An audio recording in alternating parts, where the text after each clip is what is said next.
Rivoyatlarda keladiki, bir savdogar o'z boyliklarini ahli oilasiga tashlab boshqa davlatga chiqib ketadi va bir bog'ning oldidan o'tayotganda bir suhbatga qulog'i tushadiki, bog'ga bog'bon keraklik haqida gapirib turishgan bo'ladi.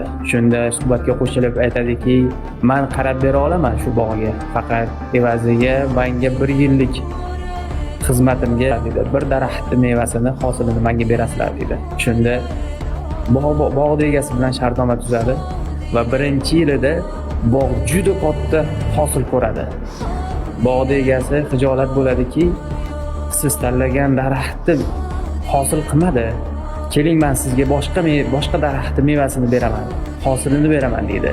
Shunda bog'bon aytadi, yo'q, men sizga aynan shu bog'ning shu daraxtiga shartnoma tuzdim va shuni hosilini olaman deydi.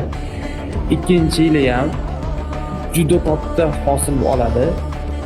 Bog'bondan bog'ni egasi mamnun bo'ladi. Uni qilayotgan xizmatiga, sa'y-harakatiga va ko'radiki, u tanlagan daraxt meva qilmaydi. Shunda bog' egasi aytadiki, keling deydi, men sizga boshqa daraxtni mevasini beray. Men hijolatdaman deydi. Sizni qilayotgan mehnatingizdan men mamnunman.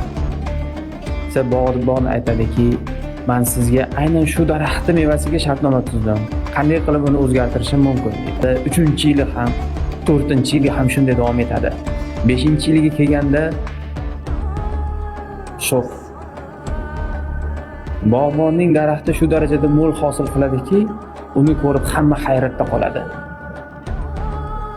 Shunda bog'bon aytadiki, men bu mevani olmayman deydi. Bog' egasi taajjublanib, nima sabab deydi. Shuncha yil menga xizmat qildingiz, bog'ni qaradingiz. Axir endi mevaga kirdi-ku, nega olmaysiz deganda, men asli boshqa davlatda bir tadbirkorman, bir savdogarman. Meni boshimga sinov keldi. Bu sinov menga kelganini bilardim, lekin qachon tugashini bilmasdim. Shu sababdan bog'ga bog'bon bo'lib ishga tushdim.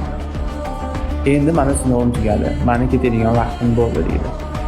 Qissadan qissa shuki, men ham sizlarga o'zimni boyligimni ko'rsatmoqchiman.